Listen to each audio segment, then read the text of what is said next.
man. So, but I'm just confused by this, man. Like, to me, it just would seem like a no-brainer. And, you know, what do you have to lose to give him a chance? I'm pretty stunned that that's not a no-brainer, that he gets this opportunity. And I don't know if he resigns, but I actually think he should. So if you want to build a legacy, we got to win, and we got to win. And I want to build my legacy here. So I want to win with the Wolves, and I'm going to do everything I possibly can to keep step by step, brick by brick, building something in a culture here that's going to stand here for a long time. Interesting stuff. Who was the first clip was Marcus Spears? Yeah, he was actually right? talking about David Vanderpool being passed up in that opportunity. Yeah, that's what that clip was talking about. And that actually, I'm gonna make a note because I'd like to bring that up in statements here as well. But let's get into it here. Powered by our friends at Whamatech. It's Mackey and Judd's statements from the weekend. A lot of things Wolves related, I'm guessing here, gentlemen. But Whamatech. If you are listening to us or watching us on a broken down phone, a broken down tablet, a cracked laptop, maybe it's time for you to break down and get a new one. You don't have to break the bank, though. Whamatech can help you out as a trusted supplier of pre-owned cell phones, tablets, and laptops, and new accessories. Wholesale prices also available when you purchase 10 or more devices. Buy, sell, trade in, whatever you need. Whamatech.com. That's Whamatech.com. Whamatech.com. All right, statement number 1 here, boys. I'm just going to read that cat quote again that you just played, all right? I just want you to listen to the words here. Now, he said this, I think, before he knew that Ryan was getting let go. I'm not 100% sure. Probably. That's probably a safe assumption. But I'm going to read you this statement and then this comment, then I have a statement. If you want to build a legacy, we got to win. I want to build my legacy here. I want to win with the Wolves and going to do everything I possibly can to step by step, brick by brick, build something and a culture here that's going to stand for a long time. All right. My statement is, I honestly don't think it's going to be a problem for him that Ryan Saunders was let go. I know a lot of the narrative throughout the past couple of years is him and Ryan have a great connection. I think they still do. D'Lo and Cat are friends, and so the Wolves are trying to do everything they can to please the star player, right? Bring in his best friend, bring in the Cat and player-friendly coach in Ryan Saunders. But at the end of the day, those two things have led the Wolves to the worst record in the NBA. Now, he hasn't really played with D'Lo, and so would they be at least a couple games better with D'Lo? Probably. Would they be a playoff team? No. I genuinely believe that Cat's priority list starts with wanting to win. Now, is he as hyper-obsessed with winning as a Jimmy Butler or a Kobe Bryant? I don't think he has that sort of animal inside of him and that chip. But I don't, for anyone saying, oh my God, how's Cat going to react now that they're bringing in some other coach? Is he going to want to leave? Well, was the Ryan Saunders Cat pairing fruitful to begin with? I think he wants to win. My 2 cents. I think he wants to win. And I think in a vacuum, the firing itself wouldn't push him towards potentially trying to get out, but everything that goes wrong is a strike. And as long as Glen owns this team and the accumulation of strikes, that's my concern. So it's not like the one thing and, oh my God, that's it. It's more of a person with common sense can take a step back here and be like, I'm working for a company that really isn't very good. And like, there's a lot of good companies that I could play for, right? Like I could go and be a CEO with a team and play an important role. And those teams, they always win. Why doesn't my team win? The answer to Cat's question, I think, Phil, is very simple. You can't get what you want from that statement until Glen's gone, until Glen doesn't own the team. I think I really do.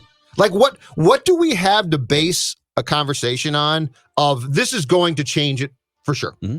I mean, anything good that eventually happened to this organization and anything good that has ever happened to it is in spite of Glen Taylor. There's statement number 2 for you. It's in spite of Glen Taylor. Certainly in the last 20 years. He is a straight up terrible professional sports owner. Mm-hmm. And the fact that they're on their 10th coach in 15 years in Chris Finch is under his setting of a culture organizationally. Now, on the Lynx side, he hired Cheryl Reeve. I don't know how they identified Cheryl Reeve so amazingly correctly, but Cheryl Reeve is one of the great women's basketball coaches and executives in history. So if Gerson is his Cheryl Reeve, if he can find his Cheryl Reeve, then he can just take a step back or sell the team or whatever. But If that happens, it's luck. It's not like he's a Shark Tank Mark Cuban who knows exactly what he's looking for. That ain't it. Let me ask you a very important question. If Glen Taylor felt about the Wolves like I'm guessing he does the Lynx, which is really good team, but you know what? I'll watch the games and stuff, but I'm not all in constantly. Just CC me on some emails. Yeah, exactly right. I think what Glen does is I think Glen allows Cheryl and the Lynx people to do their thing. Like if Glen would have just told Gerson on May 1st, 2019, hey, dude, go to it. I'll be at games, and that's it. I really think what this is he can't help himself. Statement one from me is a statement that I am going to speak directly to Chris Finch. Run! Chris, what are you doing? Chris, what are you doing? Get out of the house! Chris, no, the call's coming from inside Target Center. Get out! Get out! No, statement one is a player personnel statement. Ricky Rubio is not a winning player. Don't worry about him. He's not. Wow. He had, okay, so this drove me nuts last night, and it's happened of late because he's not being guarded, so his shooting is actually at times okay, right? But what is the thing now? Ricky gets off to a halfway decent start with that Zolgadian shot. You know, it's got nothing to it. And then he gets confidence. And so when he did it again last night, fourth quarter, late, right? Like you got to get up a very important shot. But because the Knicks don't care about him, even though he had a good game, he takes the shot. And it's a flat, terrible shot.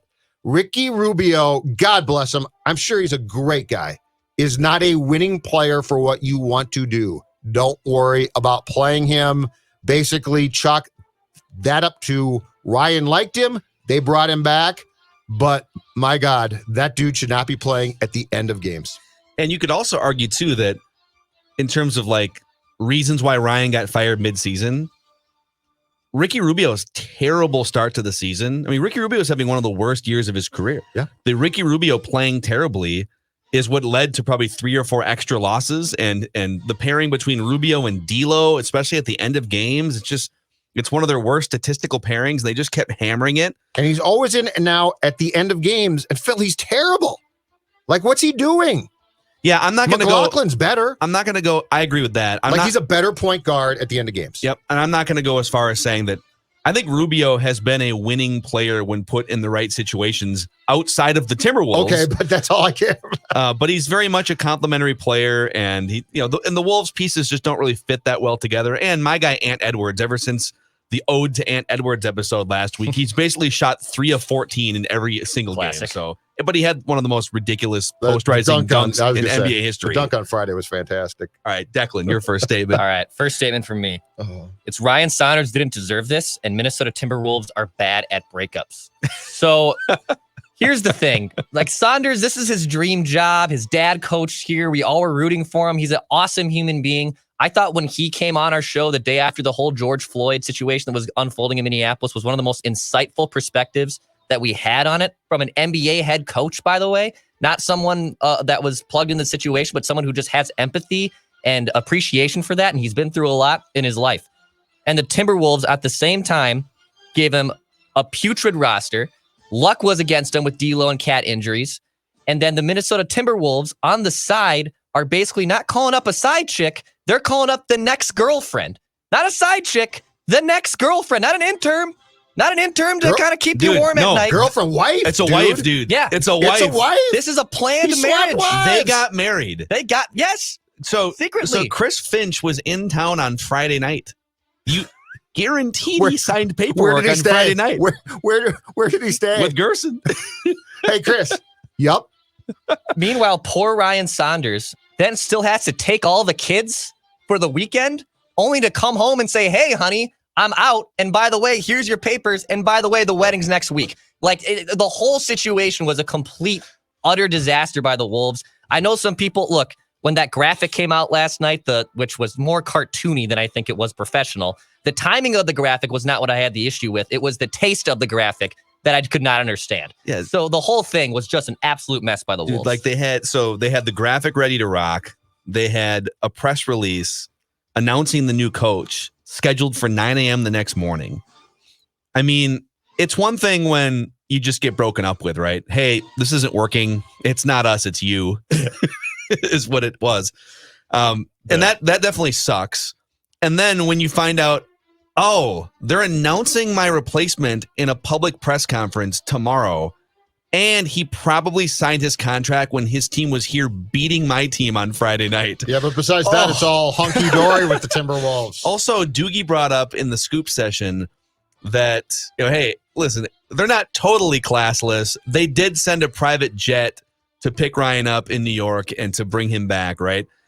Was he alone? Did Ryan get his itinerary after the game? Hey, the team's going to be chartering over here. Your plane is sitting over there, just about 100 feet away. From Jersey, dude. Don't worry, we got some Delta Comfort for you. You'll get some snacks on the way home. Everything will be great. No, private jet. Do you know how much that costs to send a private jet? That's probably expensive. Was he was he just sitting there alone on a private jet? They had to send. I would rather be alone though. I wouldn't want anyone with me if I was him. You and the pilot. I want me and my thoughts and the pilot and a bottle of booze, and just please don't worry about me swearing up and down a storm this next 2.5 hour flight. As Duke said, though, why wouldn't you have waited till the All-Star break?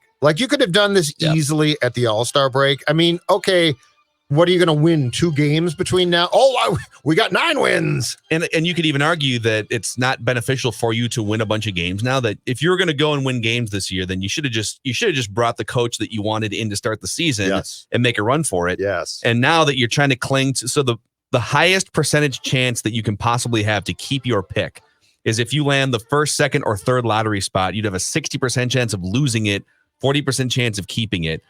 And so, could you have the 5th worst? Could you win a bunch of games and have the 5th or 6th worst record and then still get one of the top 3 picks? Yes. But in terms of probability, the season's already lost. You want to win as many games, you want to win as few games as possible. But on the flip side, you don't just want to go into another lost cat. If you can, this would be the best case scenario.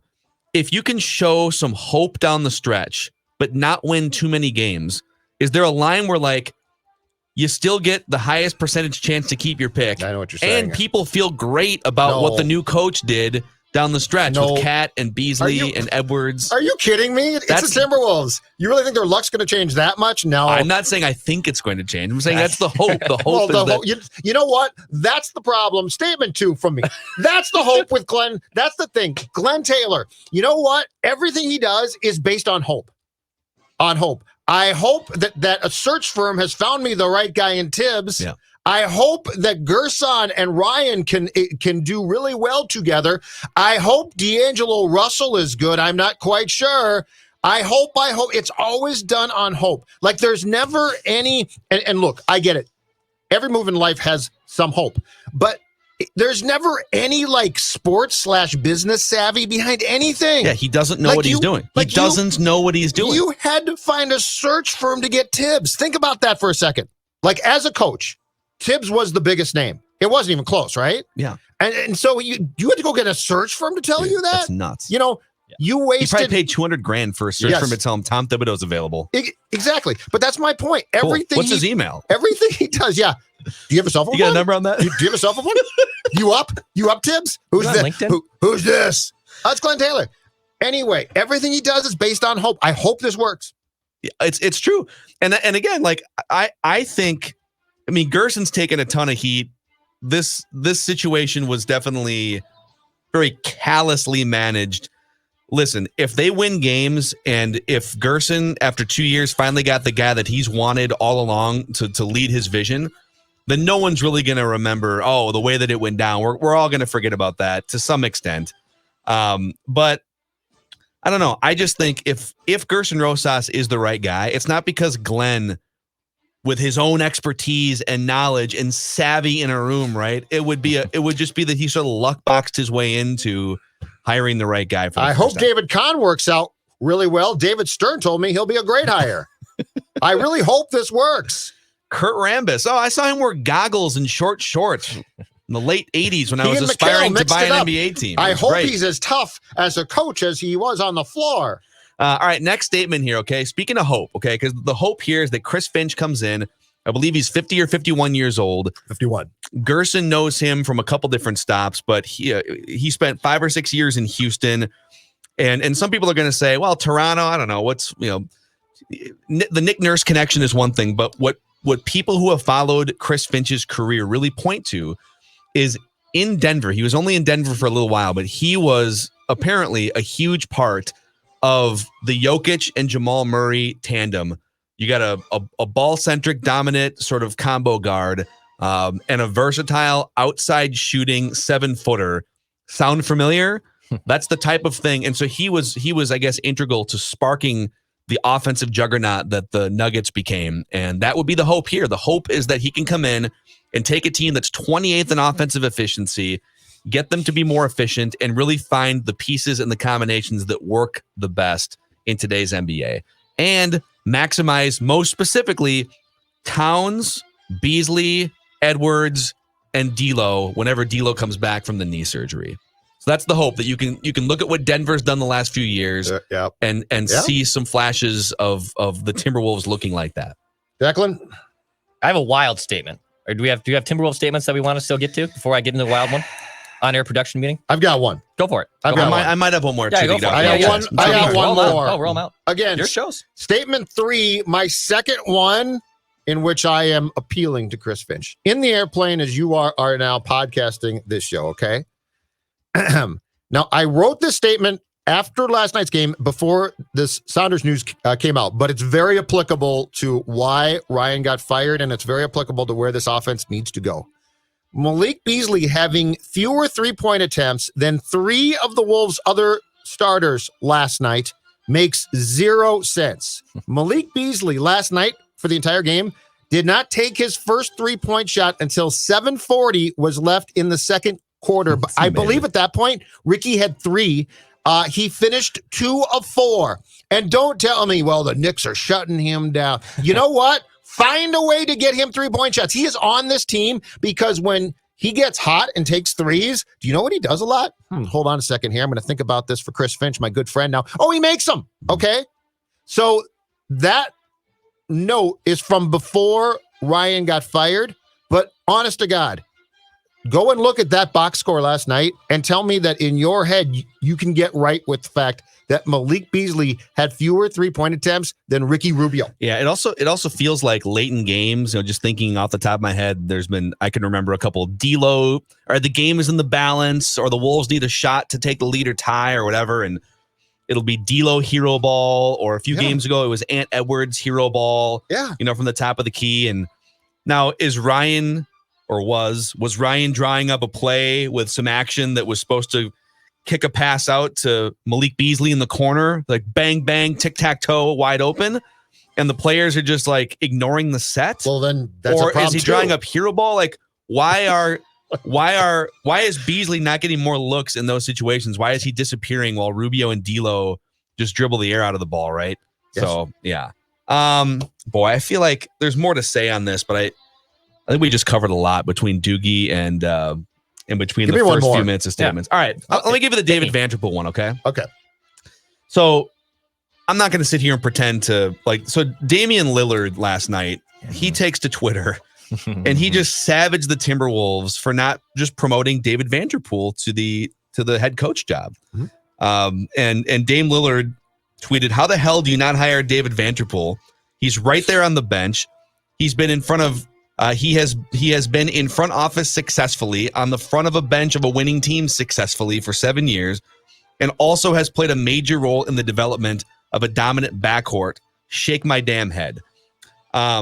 So I agree that David Vanderpool, it sounds like, just based on what people around the league say, if you got a superstar in the league that buys into him that much, then clearly he should get a shot with some team that has a superstar. If he can get superstars to buy in like that, I think that speaks volumes. I think 2 things, though.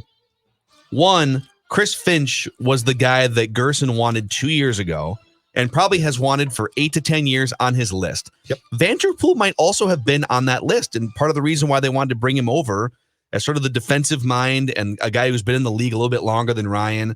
And so it's not that he wasn't on the list, but is it possible that just watching the way that this team underperformed regularly, late in games, defensively, when your defensive mastermind is, tied to these ridiculously terrible defensive numbers, did that play a role in it? So did he get screwed?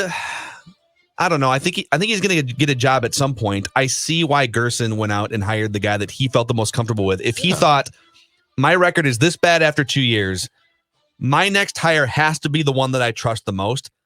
I'm not 100% sold on Vanderpool, but I am 100% sold on Chris Finch, and that's the logic. So I guess my statement here is I see why Gerson chose Finch over Vanderpool, and Vanderpool will get a head job at some point based largely off of what guys like Damian Lillard and CJ McCollum are saying about it. No, that's incredibly fair. And the thing too is you're right.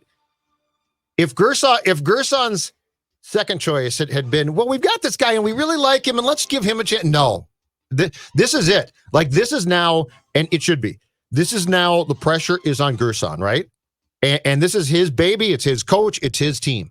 So if I'm him, my second chance, which is probably my last one, because like if this continues to slide, I don't trust Glen. I mean, Glen very well could say, not only am I not going to sell the team, I've got another search firm coming in, and Gerson Rosas, you're fired now. So yeah, this definitely was a case where you had to get the guy that Gerson 1000% wanted, not the guy that, well, he's good too. And your statement about the defense is exactly right. Yeah. It's not like it's, well, the defense, look at how well they've played. They have not. Yeah. Also, like, just one more thing on this, it's not like Gerson is an open-minded, curious front office executive, very analytically forward, right? Clearly loved David Vanderpool when they brought him in to be an assistant coach, and has probably spent a lot of time around David Vanderpool.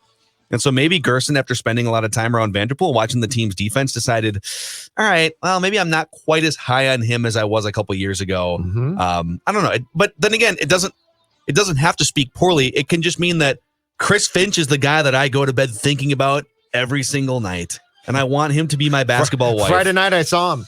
And David Vanderpool is great. And I'd love to stay in touch, and I hope that he finds the basketball love of his life as well. Let's get a Christmas card ready for the Vanderpools, honey, because they ain't going to be here. All right. Got that out of our system. All right, Dex, fire away. All right, my first non-Timberwolves statement here. The Minnesota Wild have found their Batman and Robin, but they need their Alfred. So what I mean by that, for the nerds in the room, if you are, or the non-nerds in the room, Batman and Robin, in this metaphor, are Kevin Fiala and Kirill Kaprizov. Okay. They have the muscle. They have those two guys who are fighting the crime. Is Fiala always going to be the Batman? I would say Kirill is probably more the Robin, right? That would be the hope. That would be the hope that Kirill Kaprizov is more the Batman. They could switch too. But you could, if you want to just try on the other tights, like, I don't care. Like whoever wants to be Batman or Robin. I'd wash him first. But make sure you wash your pan. Hockey players are disgusting. But they need their Robin. They need their Alfred. So Alfred is the brains behind the entire organization of Batman and Robin, i.e. they need the center. Because Batman and Robin can only do so much night in and night out. Fiala over the weekend against a lowly Ducks team. I know Judd watched that Ducks game on Saturday. I saw the highlights on Sunday. The Ducks are not a very good hockey team, but Fiala lit them up like 4 or 5 points over the last 2 games for him. He's having a career year. He's having the exact season he was supposed to have last year over the full season. Kaprizov is everything the Wild thought they'd be. He's literally playing an ifdo de facto center. But right now, if you can get them the center that they need, you get an Alfred, you get the brains and the operation there, it's going to make them take the next step. So the Minnesota Wild, they have their Batman and Robin. They're just looking for an Alfred.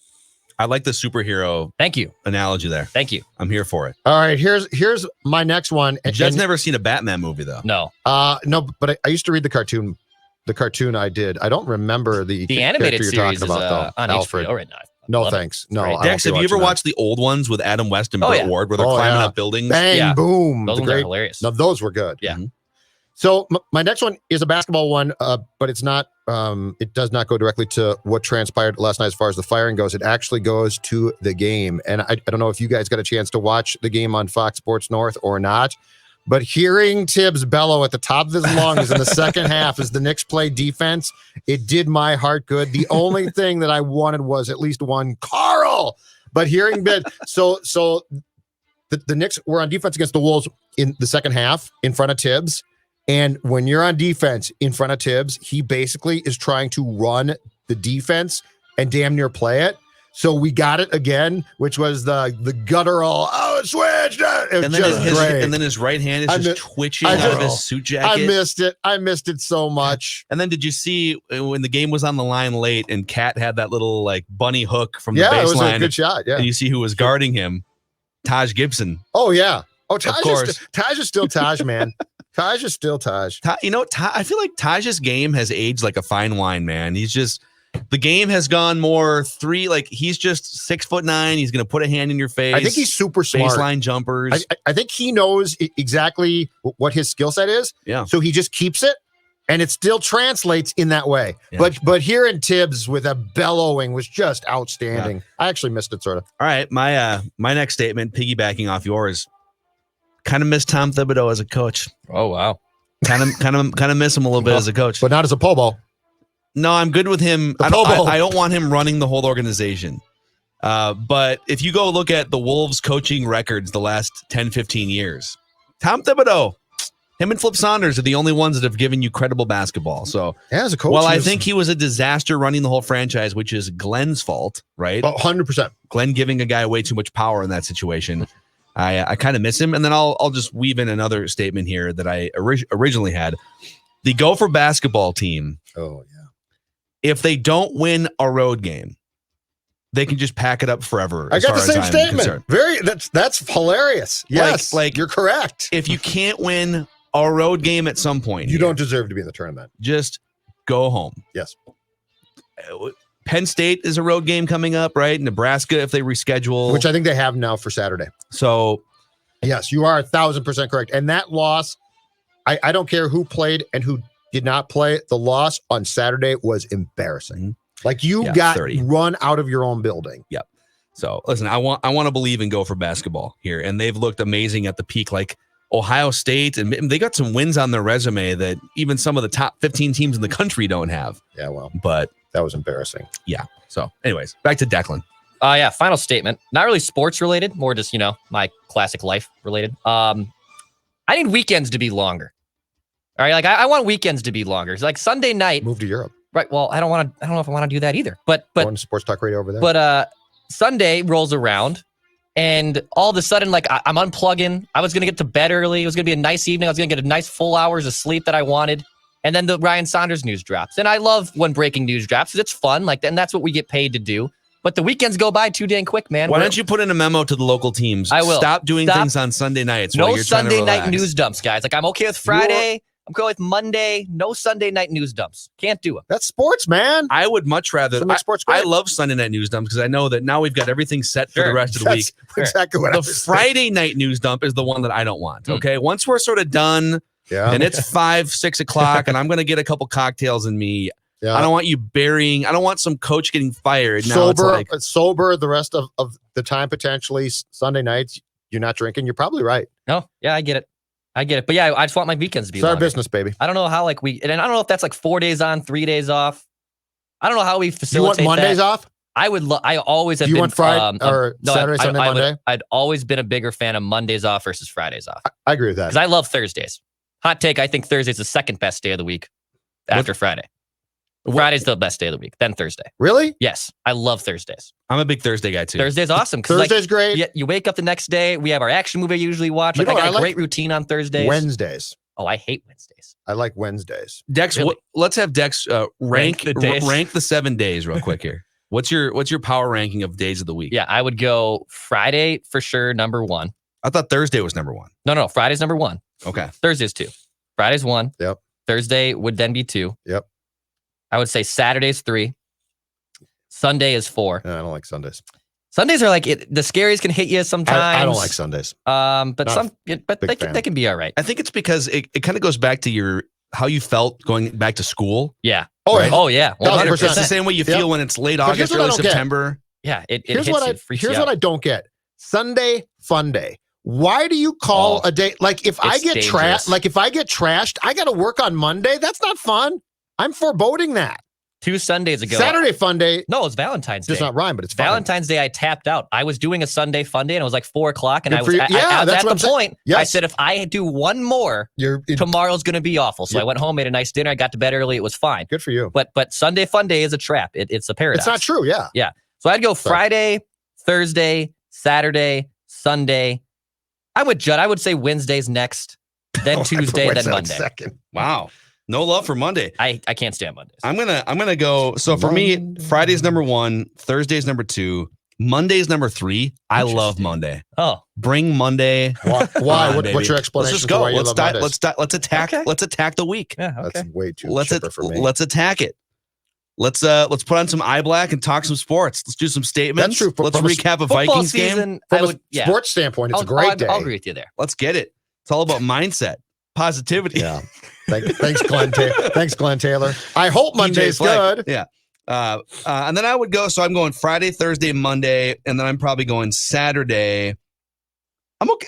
I'm cool with Sunday. Sunday's all about mindset too. You know, I don't think drinking 9 beers on a Sunday, that's not going to do it for me. But if I'm using Sunday as like a springboard into Monday, then I'm I think that's where the conflict I run in with Sundays is. It's like it's like a diet Monday for me. Like it's preparing yourself for the Monday. I like how you put that. You're better off take some of the leisurely things that you might consider doing on a Sunday, like drinking or whatever, and space some of that out on a Wednesday or a Thursday, so that Sunday can be your prep for the weekday. Sure, you can go grocery shopping. Right. You can just get yourself set up for a great week. It's funny. You're right in this sense. If you get hammered on a Sunday, the next day can be hell, right? Oh, it's awful. But if I get sloshed on a Thursday, Friday's not bad because it's Friday. Yeah, you're you good. can survive. Yeah, you're good. I'm like, I got the weekend. Yeah, home stretch. A Not quality preferred, but survive. drinking night, Thursday night. Yeah. That's exactly right. I agree, man. Yep. In fact, I would argue that if you're getting sloshed on a Sunday, you're probably feeling pretty terrible and worse than you normally would about a Monday or a Tuesday.